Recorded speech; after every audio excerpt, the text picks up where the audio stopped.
Good morning, students and my dear friends. I'm Dr. Shalini Shukla, and today is 5th of May 2022, Thursday. Motivation of the day is do not wait for perfect time or place to enter for.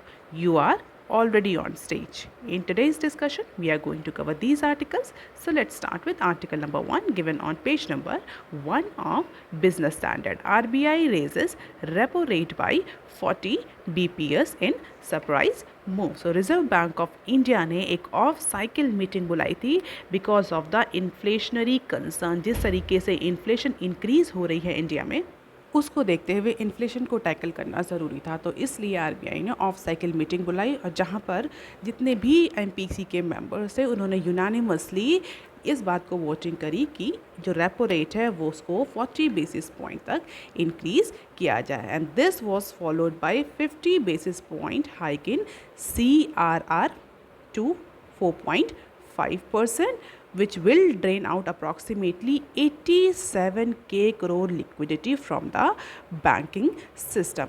तो repo rate के increase होने के साथ साथ CRR में भी increase किया MPC ने 50 बेसिस पॉइंट का, और इस इंक्रीज से जो बैंकिंग सिस्टम है उससे अप्रॉक्सीमेटली 87k करोड़ की जो लिक्विडिटी है वो ऑफ हो जाएगी। और पिछले 45 महीनों में यानी अक्टूबर 2018 से लेकर के ये पहला इंक्रीज़ है या पहला हाइक है रेपो रेट के केस में, और ऐसा एक्सपर्ट एंटिसिपेट कर रहे हैं कि इस रेपो रेट का सीधा सीधा इम्पैक्ट हमें बैंक्स के लेंडिंग रेट पर देखने को मिल सकता है। मोर स्पेसिफिकली ऐसे लोन्स जो कि रेपो रेट से डायरेक्टली लिंक्ड हैं, या जिसे बोल सकते हैं जो फ्लोटिंग रेट पर जो बैंक्स लोन करते हैं उन पर सीधा इम्पैक्ट हमें, उनके इंटरेस्ट रेट पर सीधा इम्पैक्ट हमें इस इंक्रीज रेपो रेट का देखने को मिलेगा। अगर बॉन्ड्स की बात करें तो 10 साल के जो गवर्नमेंट बॉन्ड है वो भी 26 basis point, BPS stands for basis point, so 26 basis point तक वो भी इंक्रीज़ हो सकते हैं। और इसके बाद जून की जो पॉलिसी रिव्यू मीटिंग है उसमें जो पार्टिसिपेंट्स हैं, मार्केट पार्टिसिपेंट्स हैं, they are again expecting the increase in repo rate, and as a result the standing deposit facility, that is SDF rate, is now 4.15%, and marginal standing facility, that is MSF, is at 4.65%. SDF और SF MSF क्या होते हैं, या standing facility जिसको हम short form में SF भी बोलते हैं। तो SDF और MSF basically denotes the lower and upper end of interest rate corridor। तो अप्रॉक्सीमेटली इसके बीच में 4.5% से लेकर के 4.65% तक के बीच में की एक रेंज होती है जिसके बीच में बैंक जनरली लेंड करते हैं। जबकि रेपो रेट अगर इंक्रीज़ होता है तो इसका सीधा सीधा इम्पैक्ट में जो फ्लोटिंग इंटरेस्ट पे जो लोन लेंड करती है बैंक्स उस पर देखने को मिलता है। जैसा कि रेपो रेट को इंक्रीज़ करते समय एमपीसी हैज़ डिसाइडेड, हालांकि रेपो रेट इंक्रीज़ हुआ है और अगर हम देखें तो CRR भी इंक्रीज़ किया, बट कहीं ना कहीं एमपीसी ने यह भी कहा है कि जो पॉलिसी इंस्टांस है वो एकोमोडेटिव ही रहेगा। अभी फ़िलहाल के लिए RBI और MPC will not go for policy tightening, but yes the MPC has actually dropped the instance from its resolution for the second meeting in a row। तो अभी फ़िलहाल के लिए इकोनॉमी को सपोर्ट करेंगे, बट ये जो इंक्रीज़ किया गया है रेपो रेट में, that is all because of the inflationary concern, and this is the repo trend and this is the pain point, that is CPI inflation for RBI, जिसकी वजह से ये 40 बेसिस पॉइंट का increase करना पड़ा MPC को या RBI को। तो अब जो करंट रेपो रेट है वो 4.40% का है, और ये पिछले 45 महीनों के बाद पहला हाइक है जो RBI ने किया है। और जैसा कि मैंने डिस्कस किया कि RBI के इस डिसीजन का, RBI के हैं या MPC के इस डिसीजन का सीधा सीधा इम्पैक्ट हमें अदर मार्केट या अदर सेक्टर पर देखने को मिलेगा। जैसे कि अगर हम मार्केट की बात करें, स्टॉक मार्केट की बात करें, तो उसको लेकर के भी एक न्यूज़ है जो कि पेज नंबर 1 पर ही दी हुई है, उसको भी हम इसी सेक्शन में कवर करेंगे। RBI shocker send market into a tizzy. तो जो इंडिया की बेंचमार्क इंडाइसेस है उन्होंने पिछले 2 महीनों में, लास्ट 2 मंथ्स में अब तक का सबसे बड़ा या सबसे लार्जेस्ट या बिगेस्ट डिक्लाइन रजिस्टर किया है. So after the announcement of 40 basis point repo rate hike, Indian benchmark indices and shows the biggest decline since last 2 months. और इसके अलावा ये कि अगर हमें बोलें कि सिर्फ और सिर्फ क्या आरबीआई के डिसीजन का इम्पैक्ट है, नहीं, यूएस फेडरल की पॉलिसी टाइटनिंग को लेकर के भी जो इन्वेस्टर्स हैं they are actually very worried, और उसका सीधा इम्पैक्ट हमें सेंसेक्स और निफ्टी पर देखने को मिला. सेंसेक्स 2.3% तक फॉल किया और निफ्टी 50 में भी अप्रॉक्सीमेटली 2.3% का ही फॉल देखने को मिला. और जो बॉन्ड मार्केट रहा, the bond market have seen the sell off and the yield on 10-year old और 10 years government bond rose to approximately 7.37%. तो जो CRR और जो रेपो रेट में हाइक है उसका इम्पैक्ट हमें बॉन्ड मार्केट में, सेंसेक्स में और निफ्टी पर देखने को मिल रहा है. अगर टॉप 5 निफ्टी फॉल्स की बात करी जाए तो इससे पहले वो February 24, February 14, January 24, March 7 और May 4 में देखने को मिला. जो रीसेंट टॉप निफ्टी फॉल्स हैं इन फाइनेंशियल ईयर 23 और इन कैलेंडर ईयर 22. जो निफ्टी गेनर्स रहे तो ONGC, Britannia, power grid, NTPC, Kotak bank were the top gainers. Losers में Apollo hospital, Adani ports, Hindalco, Bajaj finance services and Bajaj finance were the top losers. अब देख लेते हैं article number 2 that is given on page number 4 of Business Standard. Lending rates set to go up. जैसा कि अभी हमने discuss किया पहली न्यूज़ में कि आरबीआई के इस सरप्राइज मूव के बाद बहुत सारे अदर सेक्टर भी इम्पैक्ट करेंगे. तो as per the business standard the days of ultra low interest rates are gone. जो अल्ट्रा लो इंटरेस्ट रेट के जो लोन थे जिसमें आरबीआई बेसिकली इकोनॉमिक ग्रोथ को सपोर्ट करना चाह रही थी by reducing the interest rate, वो दिन अब चले गए as per the business standard. Finally, the interest rate cycle has been turned. So now lenders will revise their lending rates upward. और जो लोन है वो महंगा हो जाएगा, स्पेशली ऐसे लोन जो कि एक्सटर्नल बेंचमार्क से लिंक, जैसा कि मैंने डिस्कस किया फ्लोटिंग रेट्स पर जो फ्लोटिंग इंटरेस्ट रेट पर जो लोन रिम्बर्स हुए हैं, जो डिसबर्स किए गए हैं, उन पर सीधा और डायरेक्ट इम्पैक्ट देखने को मिलेगा. और अगर लेंडिंग रेट इंक्रीज़ होगा, इंटरेस्ट रेट इंक्रीज़ होगा तो डेफिनेटली जो डिपॉजिटर्स हैं उनको भी फ़ायदा होगा. कैसे? क्योंकि जो डिपॉजिट्स हैं उनका भी जो इंटरेस्ट रेट है वो अपवर्ड इंक्रीज़ होगा. तो जो FD हैं, जो अदर टाइप के डिपॉजिट्स हैं, बैंक डिपॉजिट्स, उसमें भी उनके भी इंटरेस्ट रेट में इंक्रीज़ देखने को मिलेगा. और दिसंबर 2021 के डेटा के अकॉर्डिंग 39% जो लोन हैं बैंक्स के वो एक्सटर्नल बेंचमार्क से लिंक्ड हैं as per the RBI data. तो अप्रॉक्सीमेटली 39 to 40% के जो लोन हैं उसमें इंटरेस्ट रेट जो है वो अपवर्ड मूव करेगा आरबीआई के इस डिसीजन के बाद से. और जो 53% लोन है टोटल बैंकिंग सिस्टम का, that is actually linked to marginal cost of fund based lending rate, जिसको हम शॉर्ट फॉर्म में MCLR बोलते हैं, marginal cost of funds based lending rate. और अगर सेक्टर वाइज देखें तो होम लोन के केस में 58.2% जो लोन है वो एक्सटर्नल बेंचमार्क लिंक्ड है. तो हम ये कह सकते हैं कि अब होम लोन जो है वो महंगा होने वाला है. MSME, personal loan, vehicle loan और एजुकेशन लोन, उसमें अप्रॉक्सीमेटली 69.2%, 46.2%, 31.1% और 23% रिस्पेक्टिवली एक्सटर्नल बेंचमार्क लिंक्ड हैं. एक्सटर्नल बेंचमार्क लिंक्ड है मतलब रेपो रेट लिंक्ड हैं. जैसे जैसे आरबीआई का रेपो रेट फ्लैक्चुएट करेगा उसी के हिसाब से इनका इंटरेस्ट रेट भी फ्लैक्चुएट करेगा. तो हम देख सकते हैं कि सिग्निफिकेंट इम्पैक्ट देखने को मिलेगा वो हमें होम लोन के केस में देखने को मिल सकता है.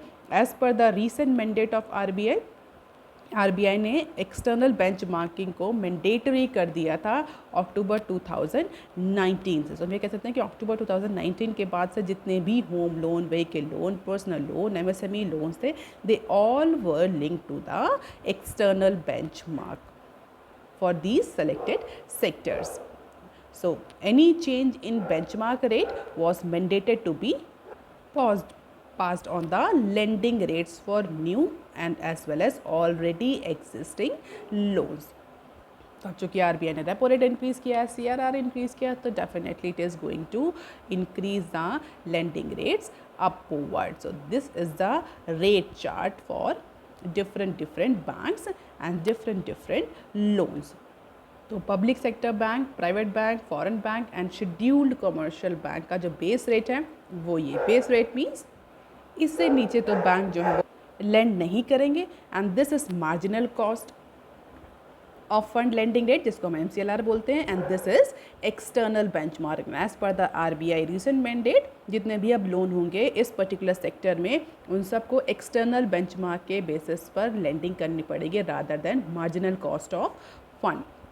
अगर इंडस्ट्री वाइज देखें तो large industry, trade, MSME, personal loan, housing, vehicle, education and other personal loan का जो बेस रेट है वो ये है। MCLR का परसेंटेज, MCLR मतलब यहाँ पर अगर हम MCLR लिखा तो उसका मतलब है कि इतने परसेंट लोन जो हैं वो इस सेक्टर में MCLR के बेसिस पर दिए गए हैं और इतने परसेंट जो लोन हैं वो एक्सटर्नल बेंचमार्क के बेसिस पर डिसबर्स किए गए हैं।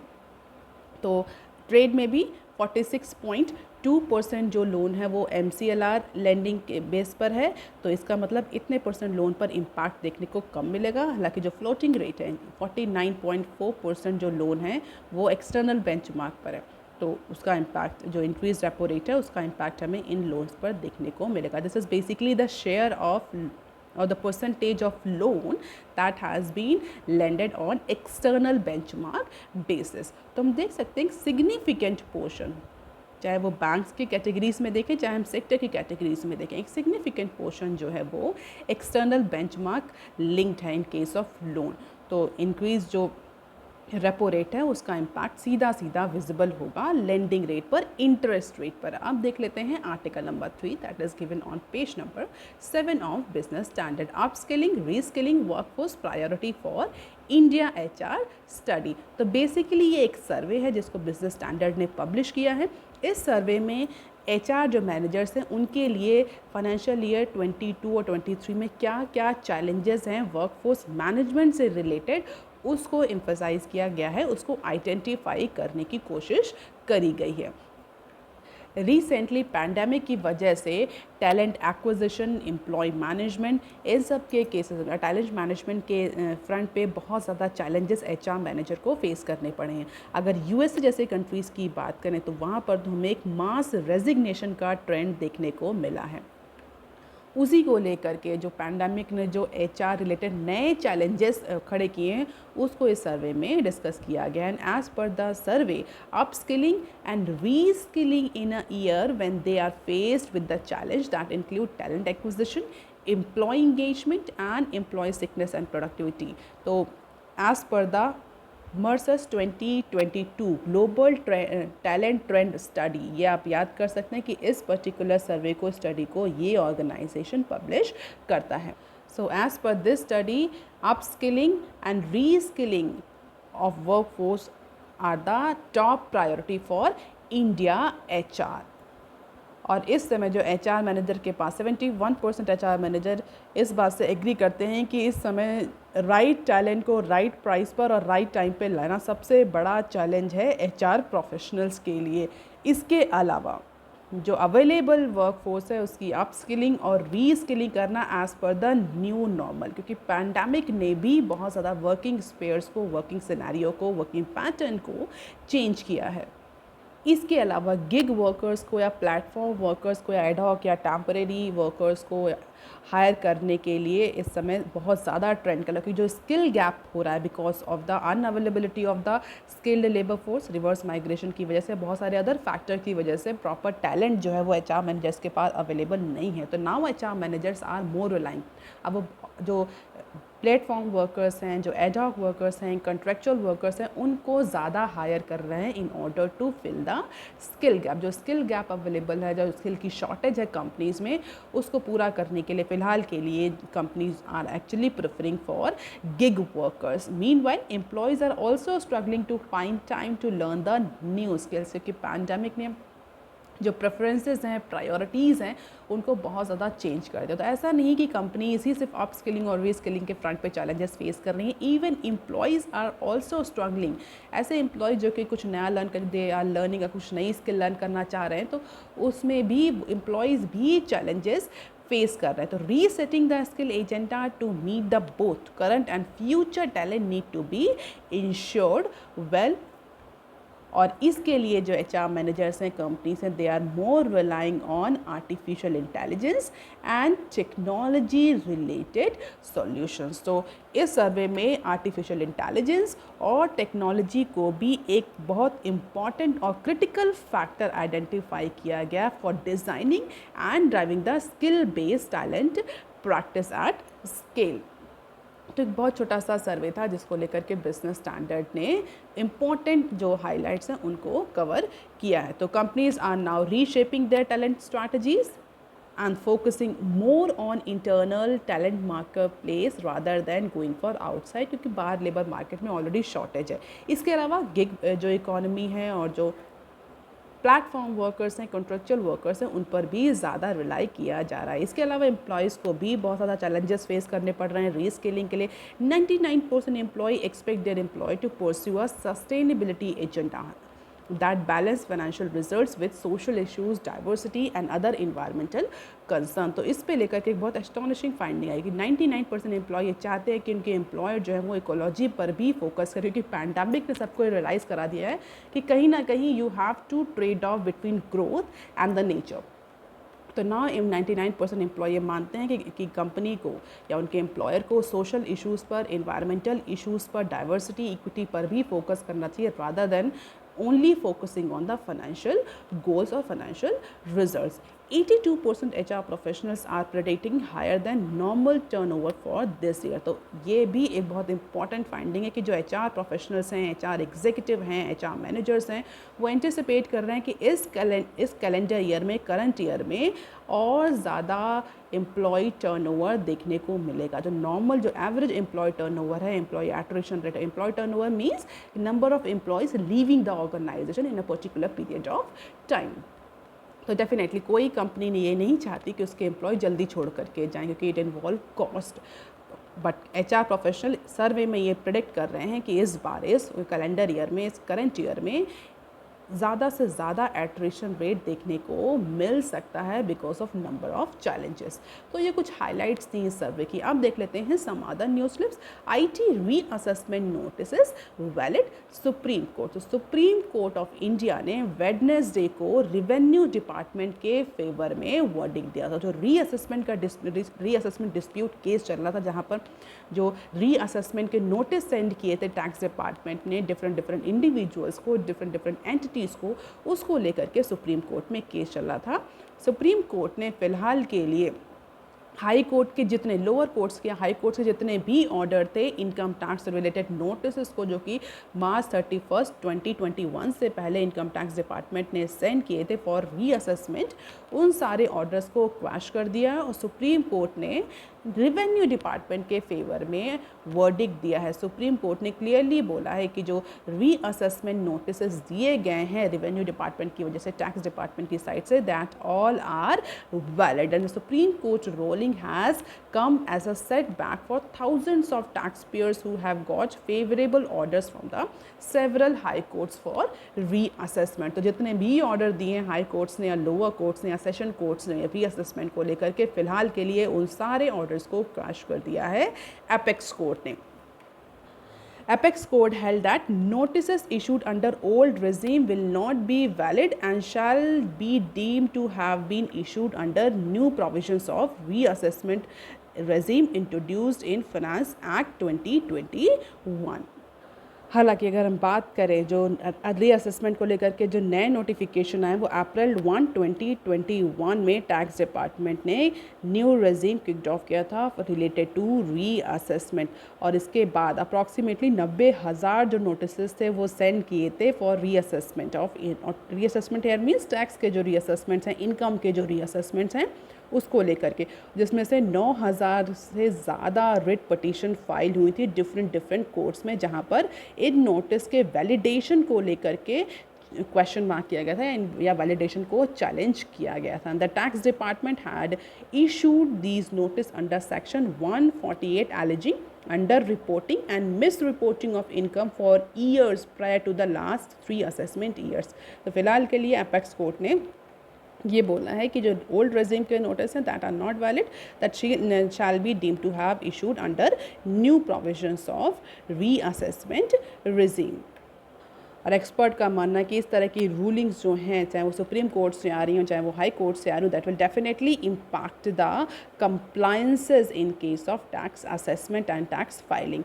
अब देख लेते हैं next clip. Retail inflation may have touched 7.4 to 7.5% in April. So reserve bank of India governor जो हैं मिस्टर शक्तिकांता दास, उन्होंने सीधे सीधे पॉइंट आउट किया था कि जो रिटेल इन्फ्लेशन है वो अप्रैल के मंथ में बहुत ज़्यादा हाई है, जिसकी वजह से MPC को ये रिवीजन करना पड़ा रेपो रेट के केस में.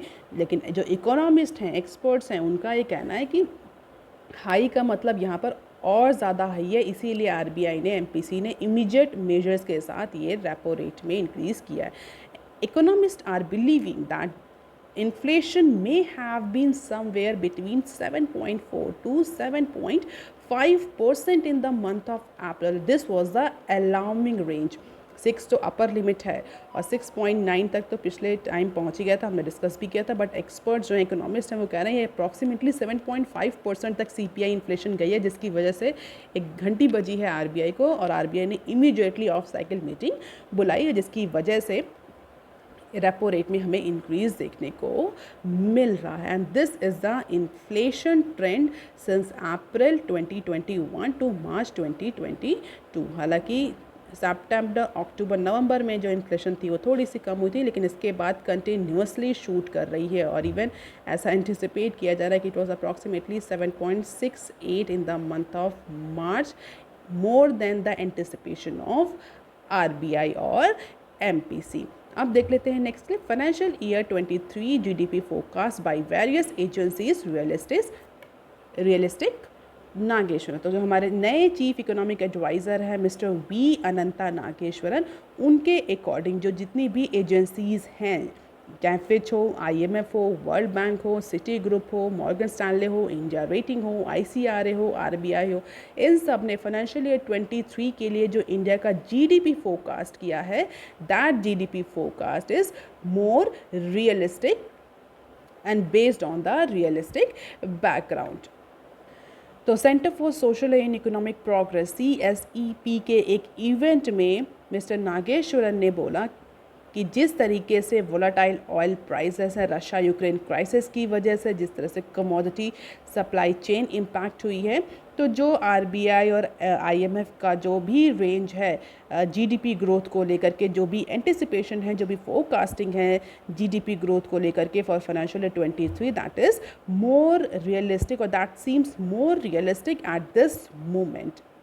And if you remember last ही मंथ जो MPC ने, IMF ने इंडिया के लिए जो GDP फोरकास्ट है उसको रिवाइज़ किया था, किससे 9% से रिड्यूस करके 8.2% कर दिया. तो इसका मतलब जो रिविजन्स हुए हैं GDP में उसको ऑथेंटिकेट कर रहे हैं हमारे chief economic adviser. And this is the revision done by major agencies, financial agencies and credit rating agencies. अब देख लेते हैं next tip. No wheat export curb despite production and procurement dip. If you are regularly following my news you must be knowing कि wheat export को लेकर के हमने recently एक न्यूज़ डिस्कस करी थी, जहां पर हमने डिस्कस किया था कि गवर्नमेंट एजेंसीज जो हैं, गवर्नमेंट का जो प्रोक्योरमेंट है वो डिप किया है because of the decrease production and certain other factors. तो जो वीट का जो प्रोक्योरमेंट है वो रिड्यूस किया है, और इसके अलावा प्रोक्योरमेंट तो गवर्नमेंट एजेंसीज के थ्रू रिड्यूस हुआ ही हुआ है, इसके अलावा वीट का जो प्रोडक्शन है इस साल का वो भी कम हुआ है. जो एंटिसिपेशन था उसके कंपैरिजन में वीट के केस में उतना प्रोडक्शन देखने को नहीं मिला है. लेकिन और इसके बाद ये एंटिसिपेट किया जा रहा था कि शायद जो इंडिया है, गवर्नमेंट जो है वो वीट एक्सपोर्ट को लेकर के कुछ कर्व लगाए, कुछ रिस्ट्रिक्शंस लगाए, क्योंकि प्रोडक्शन भी अच्छा नहीं हुआ है, production was lower than the expected. इसके अलावा प्रोक्योरमेंट भी जो एजेंसीज़ हैं, गवर्नमेंट एजेंसीज़ हैं, वो बहुत ज़्यादा नहीं कर रही। But as per the recent information, India will not impose any curve on wheat export, चाहे प्रोडक्शन डिक्रीज़ हुआ हो चाहे प्रोक्योरमेंट। तो फिलहाल के लिए जो आउटपुट आया है, जो प्रोडक्शन हुआ है वीट का, वो कम है, लेकिन इसके बावजूद भी government is not thinking to impose any curb, any embargo on wheat import. तो वीट इम्पोर्ट को लेकर के जो टारगेट थे वो फ़िलहाल के लिए एज इट इज़ ही हैं। This is the wheat procurement production allocation in terms of financial year 22-23 and in comparison to rice. और अगर नंबर्स की बात करें तो ऐसा एंटिसिपेट किया जाता है कि इस बार अप्रॉक्सीमेटली 111.32 मिलियन MT का जो वीट प्रोडक्शन होगा, इंडिया वीट प्रोडक्शन करेगा, लेकिन जो हुआ है दैट इज़ अप्रॉक्सीमेटली 105 MT का हुआ है। और इसके अलावा जो प्रोक्योरमेंट है वो और कम है, प्रोक्योरमेंट है वो और ज़्यादा कम है। तो इसी को लेकर के जो एक्सपर्ट्स है, exporters, they were actually believing कि शायद वीट एक्सपोर्ट को लेकर के कुछ रिस्ट्रिक्शंस लगे, बट फिलहाल के लिए ऐसा कुछ भी होता हुआ नहीं दिख रहा। अब देख लेते हैं नेक्स्ट क्लिप। ट्विटर में charge fee for commercial government user. तो जो ट्विटर के नए मालिक हो गए, as per the recent changes, ऐसा एंटिसिपेट किया जा रहा है कि जो मिस्टर एलन मस्क हैं वो बहुत ज़्यादा सिग्निफिकेंट या ड्रास्टिक चेंज लाएंगे ट्विटर के बिज़नेस मॉडल में। अब इसके अलावा जो एक बहुत इम्पॉर्टेंट चेंज एंटिसिपेट किया जा रहा है वो ये किया जा रहा है कि जो कैजुअल यूज़र्स हैं उनके लिए तो ट्विटर है वो हमेशा ही फ्री रहेगा, बट जो कॉमर्शियल यूज़र्स हैं, गवर्नमेंट यूज़र्स हैं, उनके लिए फ़िलहाल के लिए ट्विटर के में कुछ फ़ी चार्ज करी जा सकती है। तो नॉमिनल फ़ीस या हम बोल सकते हैं स्लाइट फ़ीस देखने को मिलेगी in case of commercial and government user, just to ensure the better revenue for the company. तो ये अभी के लिए एक प्रपोज चेंज है, लेट्स सी वेदर ये इम्प्लीमेंट हो पाता है कि नहीं इम्प्लीमेंट हो पाता है। So that is all for today, students. If you want lecture PDF, you can join my Telegram channel. You can also follow me on other social media platforms. If you have any query and suggestion, you can write on comment section below. Please like, share and subscribe. Thank you. Have a nice day.